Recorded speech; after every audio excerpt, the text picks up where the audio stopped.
Антраль – для здоров'я печінки та підшлункової залози. Антраль. Росіяни цинічно і підло брешуть. Вони продовжують спотворювати правду.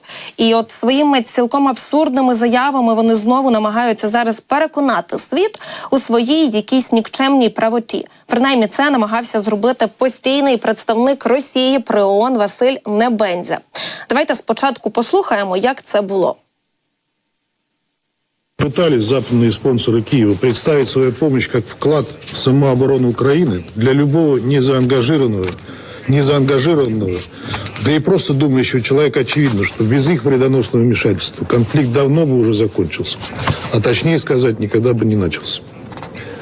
Ведь Россия и Украина братские народы, таковыми они и останутся и после того, как прекратит свое существование марионеточный киевский режим. Не случайно миллионы украинцев сбежали от него именно в Россию и чувствуют себя в нашей стране в полной безопасности. Пребывают в иллюзии о том, что могут руками украинцев нанести России поражение на поле боя. В этом они, разумеется, ошибаются, что российская армия как раз и доказывает на поле боя.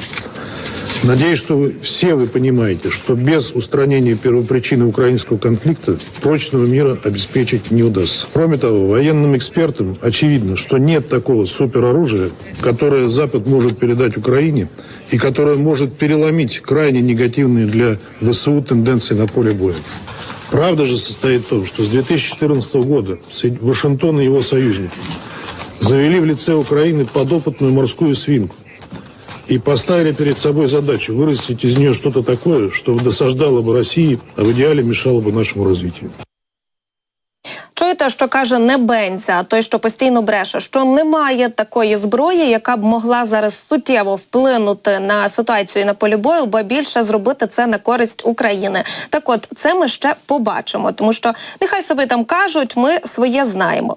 До речі, якщо ви помітили, то російські терористи і вбивці, вони продовжують брехати і спотворювати правду. І тут прикро, що досі їх слухають в ООН, але попри це ми маємо і гарні новини, бо знову ж таки на цьому засіданні Ради безпеки ООН нарешті таки відхилила підготовлений Росією проєкт резолюції, яка закликає всі країни припинити розміщення та застосування в космосі будь-якої зброї. Так от, із 15 членів Ради за російський проєкт проголосували лише 7. Ну, я думаю, вам не буде зараз дивно, що серед них Китай, Алжир та Гаяна. Ще 7 країн, включно Сполучені Штати, Велика Британія та Франція, виступили, звісно, проти.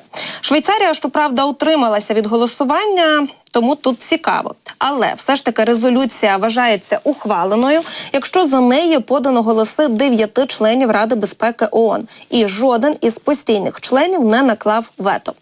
Але Небензя заявив, що відхилення запропонованого Москвою проєкту резолюції нині доводить, що США мілітаризували космос. А в свою чергу один із членів британської делегації назвав контррезолюцію Росії цинічною спробою відвернути увагу від повідомлень про те, що Москва розробляє нові супутники із ядерним пристроєм. До речі, в Сполучених Штатах Америки взагалі вважають, що Росія таки розробляє протисупутникову ядерну зброю космічного базування, використання якої і може спричинити хаос і збої у всіх комунікаціях. Від військового зв'язку до телефонії навіть. Хоча, звісно, Москва раніше заявляла, що вона виступає проти розгортання в космосі ядерної зброї. Ну і, звісно, Кремль заперечував розробку такого озброєння. Але ж ми то з вами також знаємо, що у Кремлі постійно брешуть. Тож добре було б, щоб нарешті і цивілізований світ це усвідомив.